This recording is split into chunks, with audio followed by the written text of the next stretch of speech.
Assalamualaikum warahmatullahi wabarakatuh. Waalaikumsalam. Kembali lagi bersama kami di PCC, Podcast Creative Culture.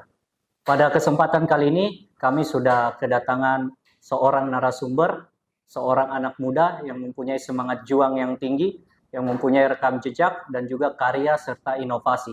Pernah menjabat sebagai Presiden Mahasiswa Universitas Halu Oleo tahun 2021. Langsung saja kita sambut Muhammad Arlin Saputra. Bagaimana kabar Bung Arlin? Alhamdulillah baik.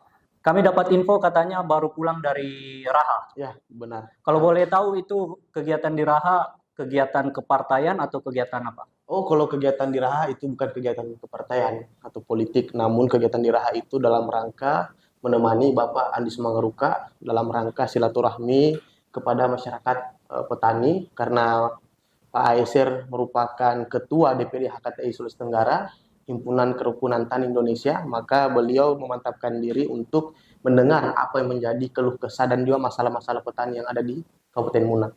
Baik, seperti yang kita ketahui, Bung Arlin ini masuk dalam proses politik dan saat ini bergabung dengan salah satu partai politik yang ada di Sulawesi Tenggara dan membuat sebuah keputusan untuk maju sebagai salah satu bakal calon anggota legislatif DPRD Kabupaten Kolaka, daerah pemilihan Undulako Baula Pomala. Itu dia daerah pemilihan dari Bung Arlin. Nah, Bung Arlin, mengawali diskusi kita, kami ingin ada satu pertanyaan yang sangat mendasar terkait dengan kos politik yang Bung Arlin keluarkan.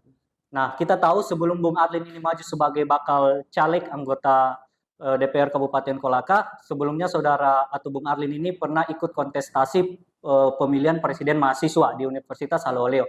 Tentunya dalam proses kontestasi tersebut memerlukan kos politik, tapi dalam tanda kutip bukan money politik. Kos politik yang kami maksud adalah biaya operasional, kemudian biaya konsolidasi, biaya pembentukan tim, kemudian konsumsi dan lain sebagainya. Tentunya itu didapatkan dari sumber-sumber yang sangat beragam selama tidak menyalahi aturan.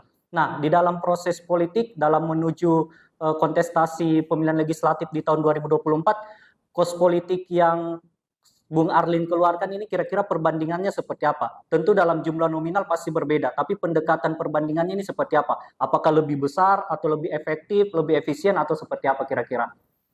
Baik, ini sangat menarik dari pertanyaan Bung Ucok selaku moderator dalam kegiatan podcast Kreatif Kultur Kendari. Ini sangat luar biasa. Adanya podcast ini tentu sangat bisa mengedukasi dan juga menginspirasi anak muda Sultra khususnya. Terima kasih sudah diundang, Bung. Siap, sama-sama. Menyoal tentang kos politik selama saya berproses dalam ruang lingkup organisasi dan juga berani memutuskan untuk caleg ataupun nyalek di usia muda merupakan sebuah keputusan yang tidak lazim ya untuk anak-anak muda. Berkenaan dengan kos politik tentunya dalam perjuangan politik yang saya anut bahwa kos politik itu memang sepertinya wajib ada ya, karena kita realistis saja berpikirnya bahwa dalam perjalanan ataupun perjuangan itu tidak mungkin tidak pakai bensin, ya, tidak mungkin kita tidak makan dalam proses perjalanan. Namun saya ketika misalnya ditanya berapa kos politik yang disiapkan, saya justru saya justru tidak mau dalam hal berterus terang misalnya kita mengungkapkan bahwa kita ini anak muda dapat duit dari mana sih untuk bisa dapatkan kos politik.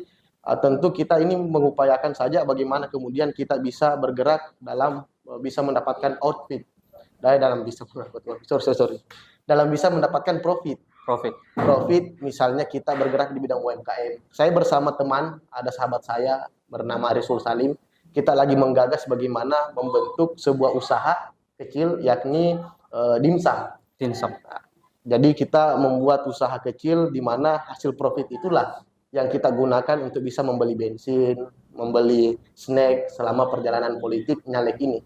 Tentu kita butuh kolaborasi lah sebagai anak muda. Jangan karena gara-gara tidak ada duit lalu kemudian kita tidak berani mengambil dan juga menyatakan sikap untuk maju dalam pertarungan politik. Oke, nah mengapa ini sangat penting kami tanyakan Bung Arlin? Karena stigma yang ada di masyarakat bahwa meskipun anak muda itu mempunyai atau kaya dengan konsep, kaya dengan gagasan, kaya dengan ide, daya kritisnya ada, Namun dalam kontestasi pemilihan legislatif ataupun kontestasi pemilu, anak muda ini sering didiskreditkan, dalam tanda kutip direndahkan dalam hal finansial. Nah, kami ingin tahu sebenarnya latar belakang dari Bung Arlin ini seperti apa? Apakah memang berasal dari keluarga politisi, keluarga pejabat, atau mohon maaf keluarga yang biasa-biasa saja? Nah, sebenarnya apa yang membuat latar belakang Bung Arlin ini untuk berani maju, meskipun di stigma masyarakat bahwa anak muda itu minim akan finansial untuk bisa bertarung, beda dengan senior-senior yang sudah lebih dulu maju dalam kontestasi. Bagaimana Bung Arlin menjelaskan persoalan seperti ini? Ini pertanyaan dari Bung Ucok bukan pertanyaan yang baru ya menurut saya. Saya juga pertama kali mendeklarasikan diri untuk nyalek itu di usia muda, tentu tetangga, bahkan tidak sebagian juga anak-anak muda di kampung di Undulaku Baulo Pumala itu menanyakan kenapa bisa berani maju sementara you punya finansial itu tidak seperti nyalek caleg-caleg yang lain. Saya sampaikan bahwa apakah tolak ukur untuk menjadi anggota legislatif kita harus punya banyak duit? Ini kan menjadi soal juga. Maka dari situ saya berpikir bahwa untuk menjawab apa yang menjadi pertanyaan-pertanyaan itu, saya jawab simpel saja, mau cari wakil rakyat atau mau cari orang kaya. Kalau mau cari wakil rakyat, ayo kita bersama-sama berjuang. Namun kalau mau cari orang kaya, ya kita mundur alon-alon.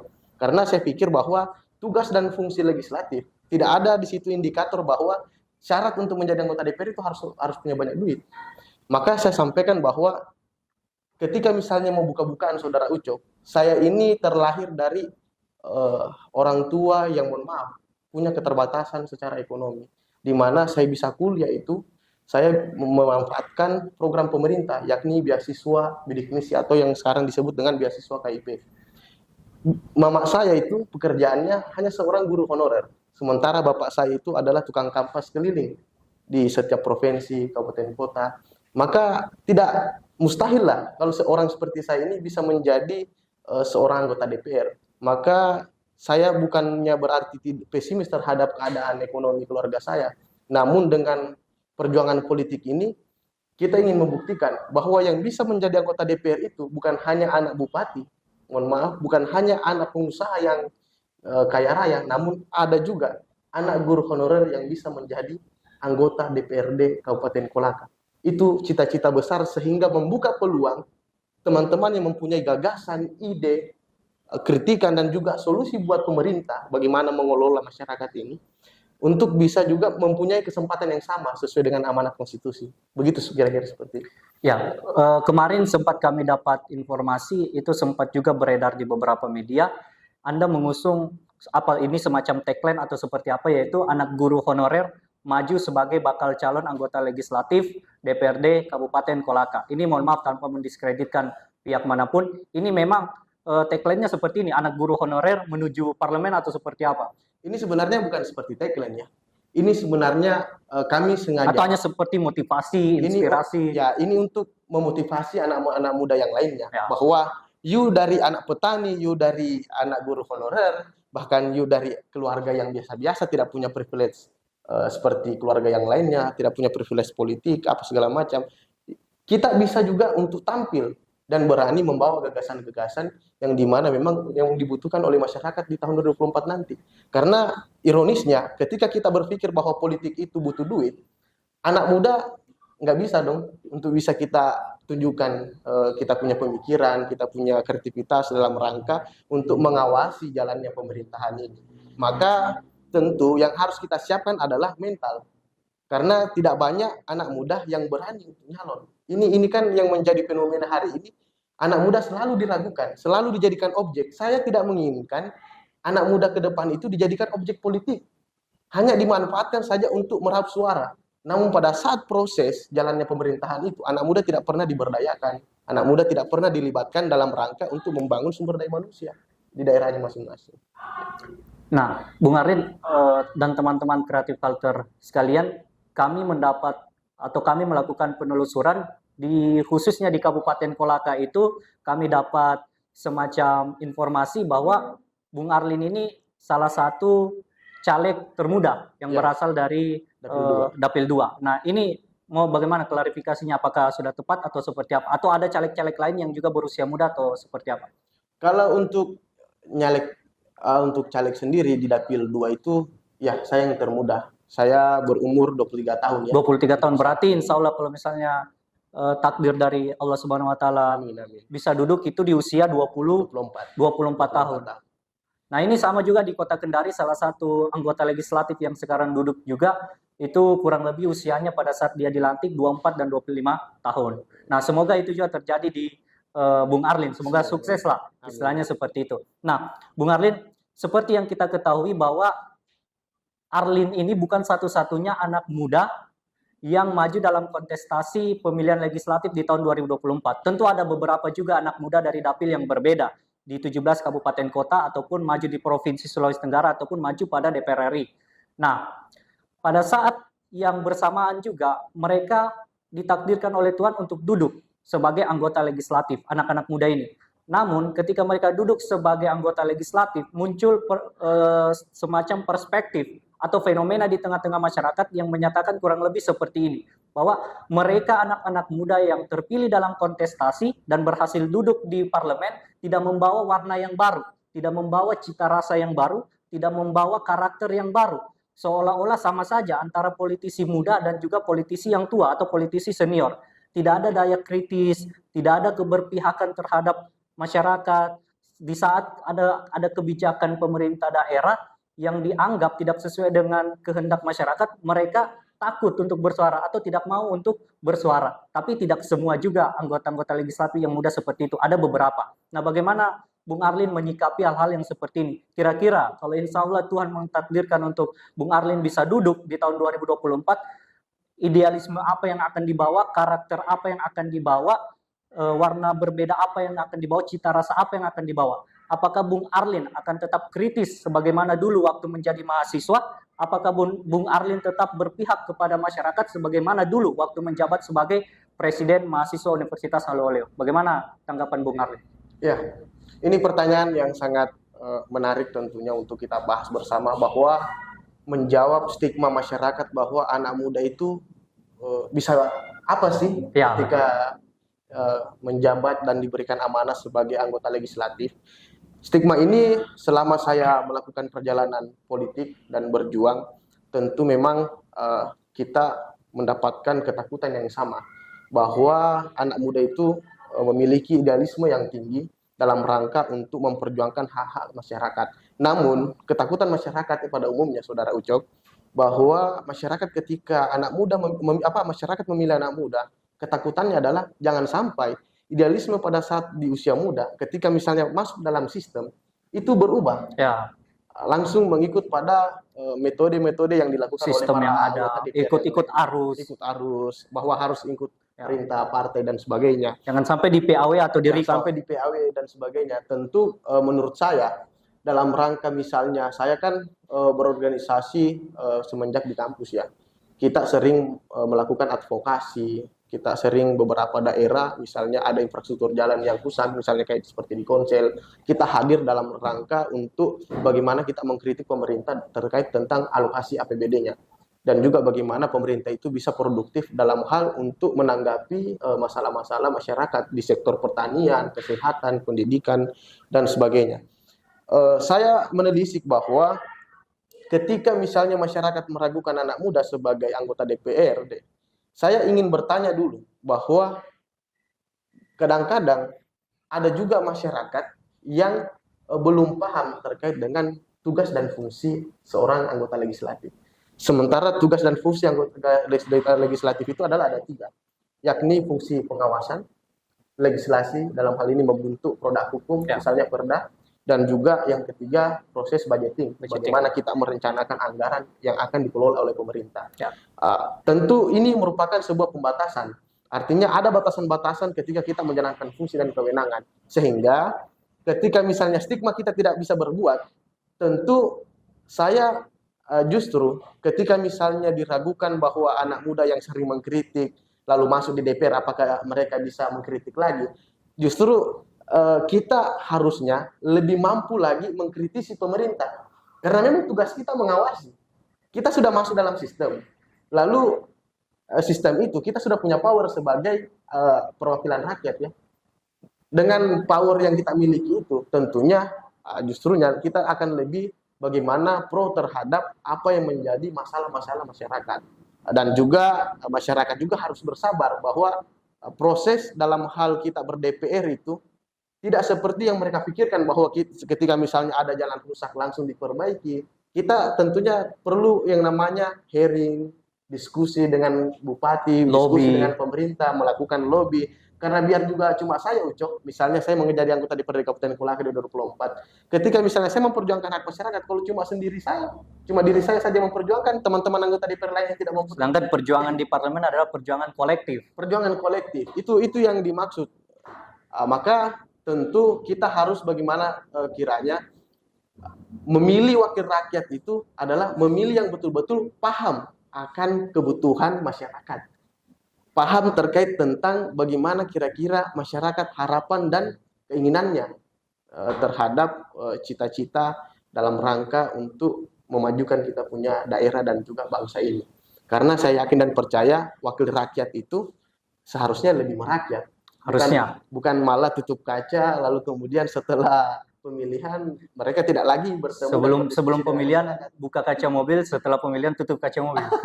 Betul. Begitulah kira-kira Saudara Ucok, bahwa saya maju nyalek, stigma itulah yang saya ingin ubah, bahwa anak muda bukan hanya dikenal dengan kritikan dan idealismenya, namun juga kita punya kontribusi dan pengabdian terhadap kemajuan daerah kita sendiri. Baik, teman-teman sekalian, Bung Arlin juga ini sebelum memutuskan maju sebagai bakal caleg DPRD Kabupaten Kolaka dari Partai P3 ya, Partai Persatuan Pembangunan, sebelumnya beredar isu bahwa Bung Arlin ini akan maju melalui Partai Gerindra, bakal calon anggota legislatif dari Partai Gerindra, meskipun pada saat itu belum masuk pada tahapan pendaftaran dan lain sebagainya.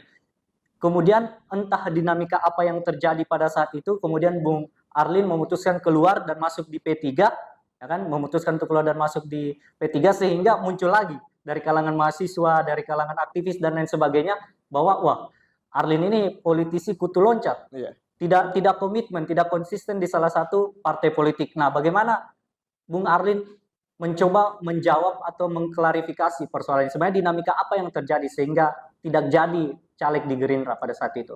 Ya, saya jawab ya, Bro Ucok. Jadi terkait dengan banyak juga teman-teman, kok kenapa sih pindah dari tadinya nyalek di Gerindra lalu pindah ke P3? Tentu kalau saya secara pribadi, semua partai bagus, semua partai tempat kita untuk berproses dan menempah diri dalam hal juga menambah wawasan kita dalam berpolitik. Namun alasan saya untuk pindah ke Dapil 2 melalui Partai P3. Sedikit saya potong, waktu itu kayaknya provinsi pertama targetnya di Gerindra kan? Pada saat itu memang saya mendaftar di caleg bakal calon legislatif provinsi dari Partai Gerindra. Partai Gerindra ini sebelum proses tahapan di KPU ya, belum DCS, belum pendaftaran. Saya berproses di Gerindra kurang lebih selama 2 bulan. Saya telah jalan untuk meminta doa, restu, dukungan kepada masyarakat Kolaka, Kolaka Timur, dan Kolaka Utara. Setelah saya amati beberapa dinamika dan juga konstelasi yang ada di lapangan, memang agak cukup berat. Kita ini sebagai pemula untuk memulai karir di tingkat 1. Maka dari itu saya berpikir panjang, lalu kemudian juga tentu ini terkait dengan beberapa saran dari tokoh-tokoh yang ada di Sulawesi Tenggara dan juga beberapa saran dari kedua orang tua saya. Kenapa tidak kita mencoba dari dapil yang lebih kecil lagi, yakni dapil kabupaten. Sebelum maju ke yang lebih besar. Sebelum maju kita yang lebih besar. Karena setelah saya mencoba, akses daripada Kolaka ini jauh rupanya. Kolaka ke Kolaka Utara itu butuh sekitar 3-5 jam untuk sampai ke Kolaka Utara. Itu waktu tempuh. Itu waktu akses jalan. Belum lagi kita door to door ke masyarakat. Ini tentunya menguras tenaga dan energi yang cukup. Sementara kita punya infrastruktur politik ini belum terbentuk. Maka saya memutuskan untuk pindah partai. Itu bukan berarti tidak komitmen. Namun tentunya kita sebagai anak muda jangan juga hanya sebagai caleg-caleg saja. Ada juga anak muda saya lihat nyalek hanya ingin meningkatkan popularitas dirinya. Ada juga anak muda nyalek hanya ingin ikut-ikutan. Karena ada temannya nyalek, ada juga temannya yang lagi caleg. Saya caleg punya motivasi tersendiri bahwa kita caleg punya hitungan dan juga kalkulasi politik yang matang. Bukan berarti bahwa anak muda ini bisa dibodoh-bodohi. bahwa kita ini anak muda harus punya hitungan politik. Ya, hitungan politik saya pada saat itu sebelum terlambat, maka saya memutuskan untuk pindah dapil di ruang lingkup yang terkecil. Kenapa saya memilih P3? Ini ada banyak alasan terkait dengan dapil saya itu kan 8 kursi ya. Saya melihat P3 itu merupakan partai yang sebelum banyaknya partai muncul, PSI, Perindo dan lain-lain, P3 ini merupakan partai yang lama. Dan saya lihat tokoh anak muda di P3 itu minim. Maka saya ingin menjadi warna baru. Berarti pemuda Ka'bah. Pemuda Ka'bah. Jadi saya ingin menjadi warna baru di partai P3 dan juga target saya bagaimana membesarkan P3 di Sulawesi Tenggara. Saya pindah di P3 itu dengan kalkulasi sehingga melihat kayaknya P3 ini punya potensi untuk bisa kita bersaing dan juga bertarung dan Berarti mendapatkan kursi di mohon dapil maaf dua. Bung Arlin, berarti bukan pindah ideologi dari yang tadinya Gerindra mungkin yang tendensiusnya adalah nasionalis, patriot, kemudian pindah ke ideologi Islam, yaitu P3. Berarti bukan karena alasan ideologi. Bukan Tapi karena alasan ideologi. oke. Artinya karena Partai Soma ini punya ideologi ya. Ya. Sehingga ketika misalnya banyak tokoh-tokoh politik nasional perpindahan dari partai A ke B itu kita terkait dengan bagaimana kita melihat peluang. Namun dalam hal ini pindahnya saya di P3 bukan berarti mau pindah lagi. Tetapi kita sudah memantapkan diri untuk telah mendaftarkan diri sebagai bakal caleg dan juga alhamdulillah kemarin sudah keluar DCS, daftar calon sementara saya nyalek di Dapil 2 Undulaku Baulaku Mala sebagai bakal calon anggota DPRD Kabupaten Kolaka di 2024. Secara waktu Bung Arlin ini mendahului Sandiaga Uno. Ya. Bung Arlin kan dari Gerindra ke P3 kemudian menyusul Sandiaga Uno. Biasanya kan terbalik. Harusnya tokoh publik dulu yang di pusat yang di atas pindah baru menyusul di bawahnya. Tapi ternyata saudara Bung Arlin ini mampu mempengaruhi sampai Sandiaga Uno pindah dari Gerindra ke P3. Tidak gitu juga Bung Ucok. Jadi Ini ada korelasinya atau tidak? Ini bukan berarti bahwa kita punya kedekatan dengan Pak Sandiaga ya. Saya pindah di P3 itu karena memiliki kalkulasi hitungan politik, itu alasannya yang pertama. Yang kedua juga bahwa kepindahan saya di P3 itu melihat potensi peluang juga dalam hal kita dalam untuk mencapai tujuan kita sebagai bakal calon. Bahwa untuk memantapkan diri untuk bisa memuluskan langkah kita menuju DPR kan kita harus punya hitungan. Ya. Bahaya juga kalau anak muda tidak punya hitungan politik. Ini kan bisa kita keliru dalam hal menikmati proses yang kita lalui. Berarti kata kuncinya adalah kalkulasi politik, hitung-hitungan ya. Hitung-hitungan. Nah, Bung Arlin, pada saat masuk di P3, nah muncul lagi. Jadi kami terus mengamati sebenarnya pergerakan dari Bung Arlin karena bagaimanapun Bung Arlin ini adalah salah satu anak muda yang berani secara langsung terjun di dalam dunia politik dan bahkan langsung menjadi bakal calon anggota legislatif. Nah, pada saat saudara atau Bung Arlin masuk di P3, hubungannya dengan Puang atau Andi Simangeruka ini sangat dekat. Mungkin kalau hubungan kepartaian antara pengurus, kader, ketua PAC ya Bung Arlin di Kolaka. Nah, mungkin kalau hubungan secara kepartaian itu wajar-wajar saja. Tapi ternyata sampai HKTI pun Puang ada di sana atau ASR ada di sana, Bung Arlin juga upayakan untuk bisa hadir di sana. Nah, sebenarnya selain hubungan kepartaian, hubungan apa yang melekat pada Bung Arlin dengan Puang Andi Simangeruka? Bahkan ada satu istilah yang mengatakan di mana kan singkatan nama Bung Arlin ini Arlin Saputra disingkat ARS. Cuman kalau ARS jangan sampai Ketua DPRD Abdurrahman Saleh. Jadi kami tulis ARS Kolaka. Nah, ada istilah yang muncul di mana ada ASR, di situ ada ARS. Nah, ini hubungan apa yang melekat di antara Bung Arlin dengan Puang Andi Simangeruka sebenarnya? Sebenarnya tidak ada hubungan kedekatan yang spesial ya dengan beliau, bahwa beliau itu merupakan tokoh di Sultra, beliau merupakan salah satu inspirator lah bagi anak-anak muda Sultra. Soal bahwa di mana ada Pak ASR di situ ada saya, ini terkait dengan saya satu pemahaman dengan pemikiran-pemikiran Pak Andi Simangeruka dalam rangka juga bagaimana punya niatan untuk memajukan Sultra. Jadi kalau ditanya misal kedekatan khusus, saya tidak punya kedekatan khusus, bahwa pertemuan juga dengan Pak Andi Simangeruka di beberapa tempat itu mungkin secara kebetulan juga, bahwa tidak direncanakan tiba-tiba di situ juga ada ASR. Terkait juga dengan pemindahan saya di P3, bahwa Pak ASR itu belum menjadi ketua DPW P3. Oh, pada saat itu. Pada saat itu. Jadi saya duluan masuk dan memantapkan diri Bahkan Puang sebagai ASR bakal pun calon. ikut sama Arlin untuk pindah di P3. Anda tentunya kita juga Karena kan isunya Puang Andi Semangaruka ini akan maju melalui partai Pintu Gerindra, isunya Ya. pada saat itu. Tapi kemudian dia pindah di P3, bahkan lebih dulu Bung Arlin pindah di P3 dibandingkan dengan ASR. sekarang saya balik mengucap bahwa siapa sih kita ini? Kita ini kan anak biasa, kita anak guru honorer. Tapi kan tetap Tidak harus mau- punya optimis yang Ya, tinggi. tentu kita optimis dan juga punya mimpi yang besar untuk bagaimana kita mengabdi kepada daerah. Jadi tidak ada kedekatan apa-apa selain Tidak ada kedekatan hubungan kedekatan. kepartaian. Ini hanya hubungan antara kita sebagai kader P3 dengan kita harus mengikuti juga instruksi dan juga arahan dari Bapak Andi Semangaruka sebagai Ketua DPW P3 Sulawesi Tenggara. Nah, teman-teman, karena kita sudah masuk pada pembahasan partai politik yaitu P3 pada khususnya, kemudian juga sebagai Ketua DPW ya, Puang Andi Semangaruka. Nah, ini kita masuk pada tahapan pemilihan gubernur. Nah, ini info terbaru yang kami dapat bahwa DPR dan juga komisi atau Mendagri dengan komisi 2 DPR RI yang membidangi urusan pemerintahan salah satunya sudah sepakat pilkada akan dimajukan di bulan September tahun 2024. Nah, kita tahu sudah banyak kandidat calon gubernur yang ada di Sulawesi Tenggara.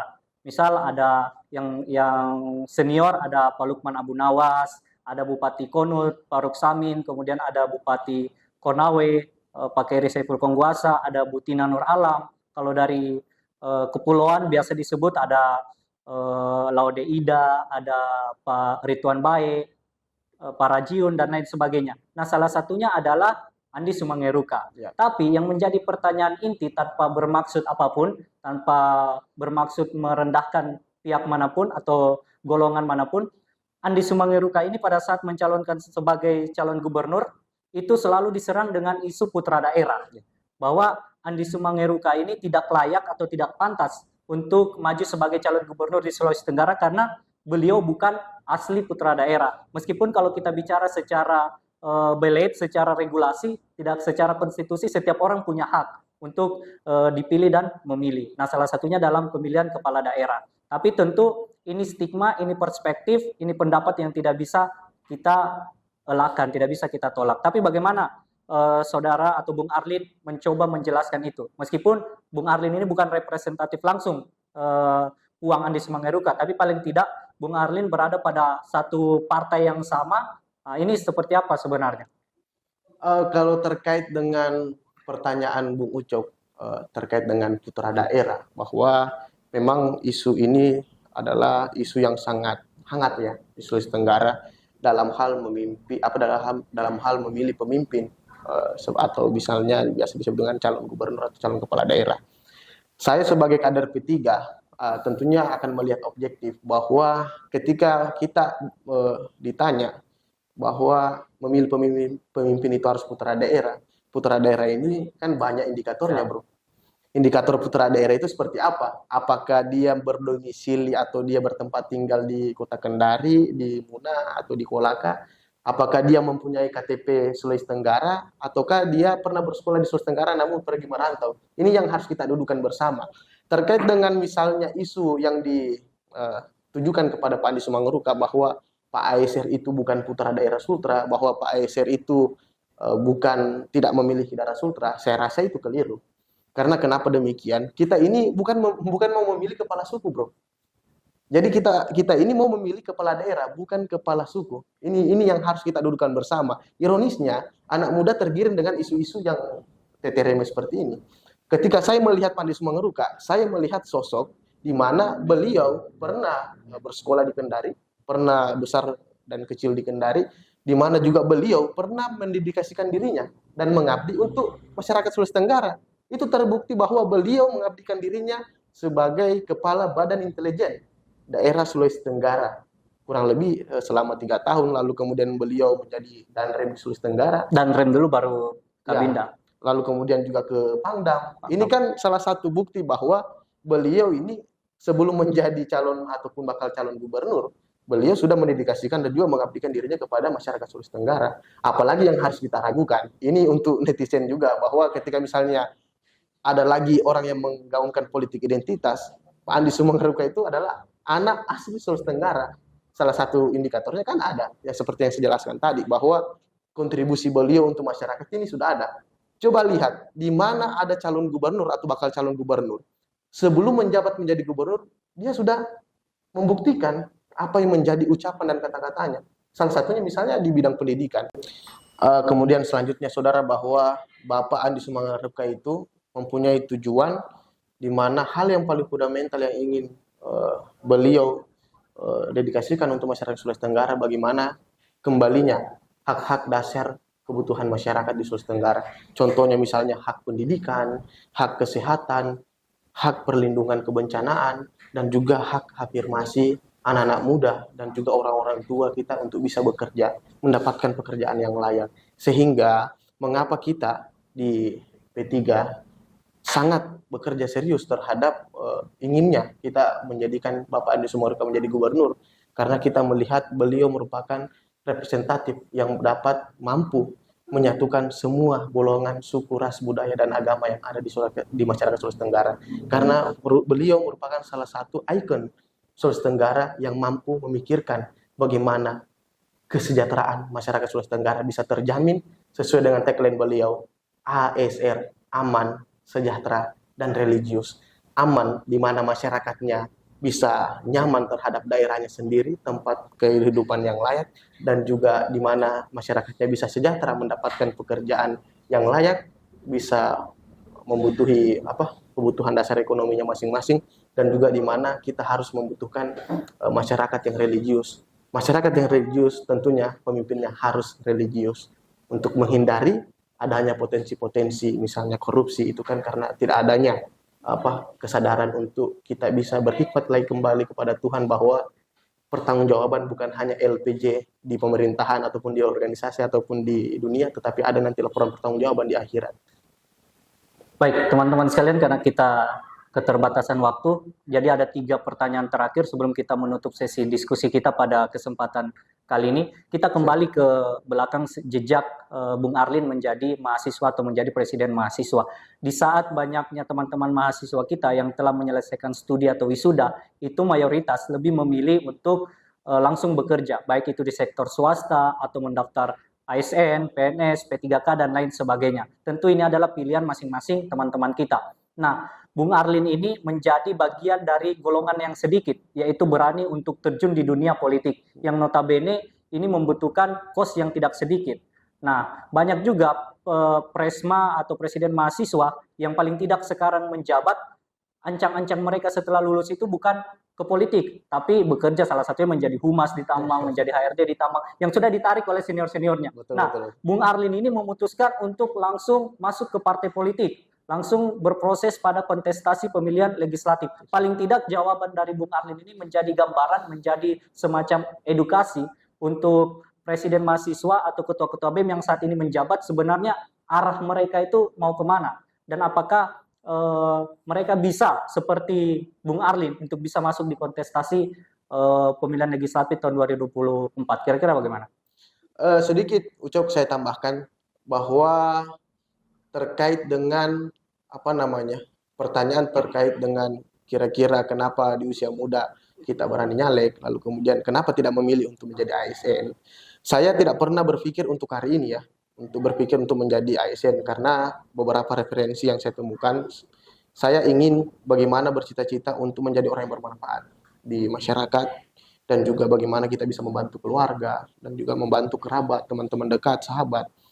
Ketika misalnya saya tidak menjadi siapa-siapa, atau tidak mempunyai power, tidak mempunyai kewenangan untuk bisa merekomendasikan orang, ataupun untuk bisa membantu orang, tentu kita akan menjadi seperti ini saja.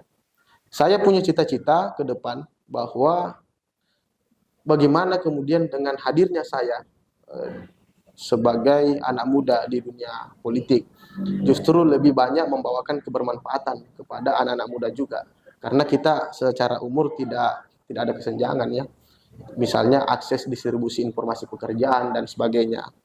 Dalam rangka misalnya ditanya kenapa berani untuk maju, ya apa sih yang kita takutkan untuk nekat melawan, untuk misalnya tidak berani mengikrarkan diri, sehingga hidup ini kan kita akan mati, Bro Ucok. Nah, pertanyaan besarnya, mohon maaf Bung Arlin, pertanyaan besarnya itu finansialnya dari mana? Kalau ditanya, kalau ditanya Tadi soal- sudah dijawab UMKM apa segala macam, Ah, tapi kita realistis saja apakah ya. itu cukup untuk membiayai operasional? Ini kan yang menjadi pertanyaan banyak banyak orang sih yang tanya ketika saya Kenapa bergerak tidak, dan jalan. mohon maaf, kenapa tidak bekerja dulu, mencari uang, menyelesaikan diri sendiri dulu, kemudian mengabdi lewat jalur politik? Kalau misalnya Bu Ucok tanya kenapa misalnya tidak mencari pekerjaan dulu, harus mapan. Tentunya banyak tawaran-tawaran senior untuk ke humas apa segala macamnya. Kalau saya untuk tawaran kerja bukan bilang kita menolak rezeki ya. Saya ada beberapa akses juga, bahkan ada teman juga di Jakarta sempat nawarin untuk masuk dalam ruang lingkup kita buat semacam perusahaan yang bergerak di bidang IO, event organizer. Namun saya tetap pada tekad bahwa ini persoalan momentum politik yang kita hadapi di 2024. Ironisnya saya tidak lagi ingin menjadi objek, bahwa ketika misalnya ditanya dari mana sumber anggaran operasional untuk bisa jalan sebagai caleg, ya ini sebenarnya pertanyaan yang kira-kira saya tidak bisa menjawab secara kekuatan finansial, tetapi saya bisa menjawab itu datangnya dari Allah Subhanahu wa taala. Bahwa ketika misalnya saya Ini bisa, jawaban pemuda Ka'bah. ketika misalnya saya bisa jalan dan juga saya bisa hadir di masyarakat walaupun misalnya Atau hanya ada gorengan. atau ada sponsor. Kalau masalah sponsor saya tidak Bohir, pernah, saya tidak pernah berpikir untuk mencari sponsor apa segala macam, karena pada hakikatnya setahu saya bahwa masyarakat itu ingin mencari wakil rakyat, bukan ingin mencari siapa yang terkaya di dapil itu. Oke. Artinya masyarakat ini sudah cerdas. Ketika you dibayar 200.000 pada saat misalnya sebelum pemilihan, 200.000 itu kalian akan merasakan selama 5 tahun penderitaan, kalian tidak akan pernah dihiraukan oleh anggota-anggota DPR, karena pasti mereka akan berpikir untuk pencarian kembalian modal. Dan juga kalian sudah dibeli suara, artinya sudah diukur bahwa suara kalian itu untuk diambil memantaskan caleg-caleg yang money politik ini untuk bisa mendapatkan sebuah jabatan, tentunya mereka tidak akan lagi memikirkan masyarakat. Cenderungnya itu perkataan yang saya copy paste dari masyarakat, bahwa ketika misalnya ada orang yang membawakan duit lalu kemudian kita pilih, jangan harap lagi ketika misalnya dia akan kembali datang di rumah Anda untuk meminta apa sih aspirasi Bapak Ibu. Saya kan tidak jadi masalah, tidak dipilih pun tidak apa-apa. Karena memang saya secara finansial, saya tidak pernah memberikan sebuah harapan kepada masyarakat bahwa saya ini mempunyai uang untuk bagaimana misalnya melakukan money politik. Sementara kan dalam undang-undang pemilu juga sudah jelas bahwa money politik itu adalah perbuatan yang dilarang ya.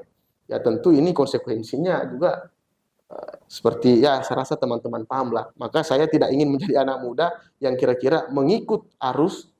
Ketika misalnya caleg lain juga menggunakan money politik, saya menggunakan metodologi yang lain. Saya lebih menggunakan metodologi pendekatan program, gagasan, dan juga bagaimana kita betul-betul bisa menjadi wakil rakyat dan bisa berbicara banyak di parlemen ke depannya. Oke. Nah, secara konstitusi itu kan pemerintah kabupaten kota diberikan kewenangan untuk mengelola daerahnya. Nah, termasuk di Kabupaten Kolaka tentu banyak potensi-potensi yang dikelola oleh pemerintah, baik itu di sektor pendidikan, di sektor pertanian, di sektor perikanan, di sektor pertambangan, dan lain sebagainya. Tentunya pemerintah dalam mengelola semua sumber-sumber daya atau potensi-potensi yang ada di Kabupaten Kolaka ini harus diawasi oleh yang kita sebut dengan legislatif atau anggota DPR Kabupaten Kolaka. Nah, sebenarnya potensi apa yang ada di Kabupaten Kolaka, sumber daya apa yang ada di Kabupaten Kolaka, sehingga Bung Arin merasa sangat penting atau sangat perlu untuk berada di bagian anggota legislatif untuk mengawasi pemerintah dalam mengelola atau menjalankan potensi-potensi atau sumber daya yang dimiliki. Kalau persoalan misalnya nanti ketika diberikan amanah ya untuk kita menjalankan tugas sebagai anggota legislatif, yang pertama tentu yang saya akan lakukan adalah bagaimana kita mengawal sumber daya alam yang ada di Kolaka. Ini kan masih banyak penambang-penambang ilegal yang mohon maaf mereka hanya datang menggerut kekayaan alam Kabupaten Kolaka, lalu kemudian uang itu mereka gunakan di luar. Kita menginginkan bahwa ini yang harus diberantas.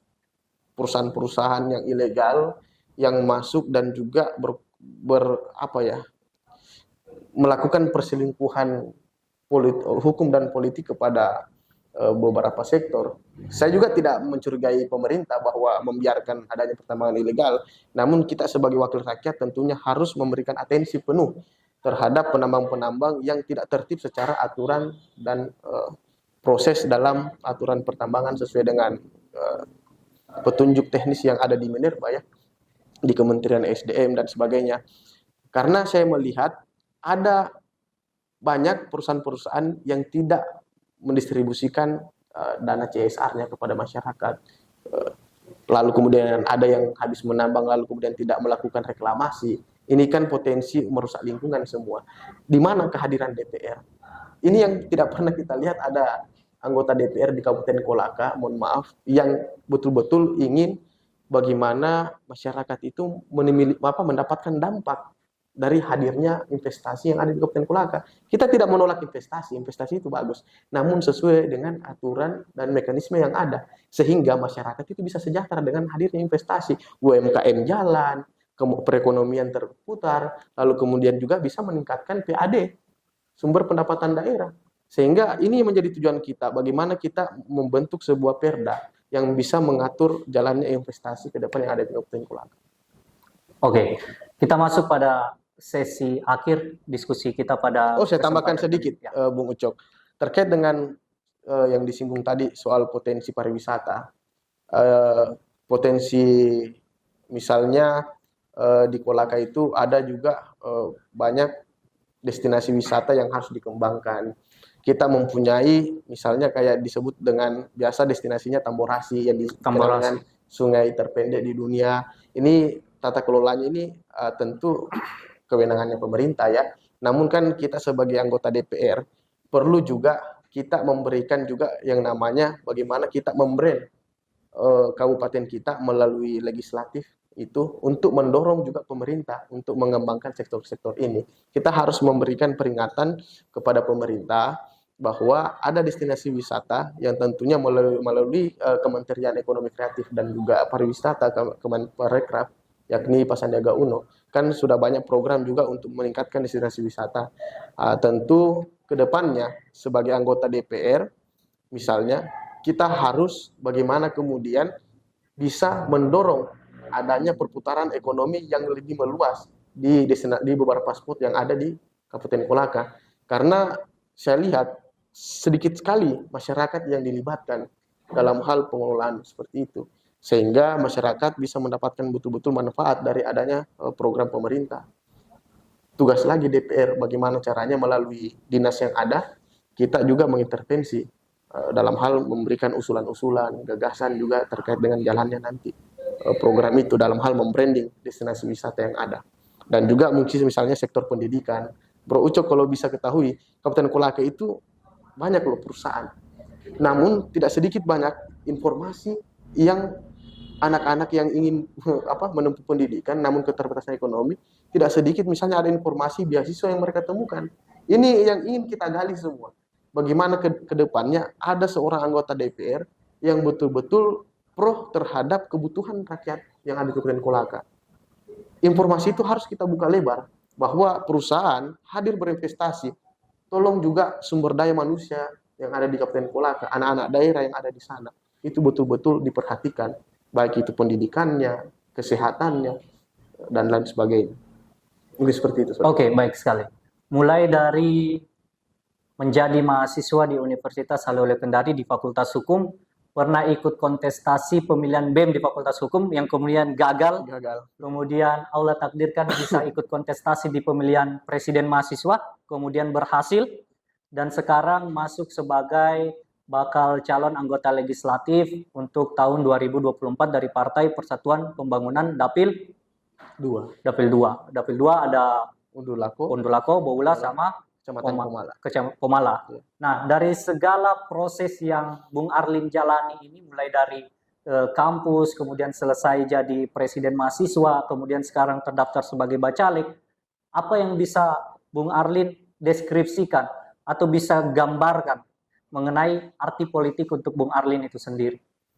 Ya, menurut saya arti politik itu dalam pandangan setelah saya berproses di dunia politik, bahwa politik itu sebagai alat kita untuk bisa berbuat banyak kepada kesejahteraan masyarakat. Bagaimana kita sebagai user di politik mengarahkan masyarakat untuk lebih teredukasi dengan hadirnya kita sebagai sebagai politisi. Karena tidak banyak orang mempunyai stigma bahwa politik itu kotor. Seorang politisi itu pembohong, seorang politisi itu tidak memiliki trust lagi di masyarakat. Kita ingin mengembalikan bahwa politik itu yang seperti ini loh, sesungguhnya bahwa politik itu bukan politiknya yang kotor, tetapi ada oknum memang yang tidak mempunyai kapasitas dan kapabilitas untuk menduduki sebuah jabatan. Jadi saya dalam mendeskripsikan politik bahwa bukan siapa dan dari mana atau dia mempunyai latar belakang apa untuk bisa berpolitik, tetapi politik itu adalah bagaimana kita bisa memperjuangkan hak-hak masyarakat kecil. Karena melalui politik harga pasar pangan, sandanan pangan masyarakat itu ditentukan oleh konsensus politik. Maka kita harus hadir sebagai anak muda untuk membawa perubahan-perubahan itu. Baik, teman-teman Creative Culture Kendari, demikian diskusi dan dialog kami dengan Arlin Saputra. Sampai ketemu di podcast berikutnya bersama Creative Culture Kendari. Terakhir, closing statement dari Bung Arlin. Baik, terima kasih Bung Ucok. Saya mengajak kepada anak-anak muda Sulawesi Tenggara, khususnya masyarakat Kabupaten Kolaka, untuk jangan pernah takut meraih mimpi dan cita-cita. Walaupun kita memiliki keterbatasan ekonomi yang rendah, tentunya bukan berarti kita tidak mampu untuk mendapatkan masa depan. Sesungguhnya rintangan dan tantangan pasti ada. Jika ada ombak yang datang menghadangmu, jangan pernah bawa menyamping perahumu. Hadapi ombak itu dengan tenang, karena kata tenggelam hanya datang dari Allah Subhanahu wa Ta'ala. Saya, Muhammad Arlin Saputra Darwis, hanyalah seorang anak guru honorer, bukan seorang anak bupati, bukan anak kepala daerah, gubernur, ataupun anak pengusaha, namun mengikrarkan diri dan berani maju dalam pertarungan Pilcaleg 2024. Jadilah pemilih cerdas untuk bisa kita bersama-sama mendedikasikan diri kita untuk kemajuan bangsa dan daerah kita masing-masing. Salam. Terima kasih, baik sekali, sukses selalu.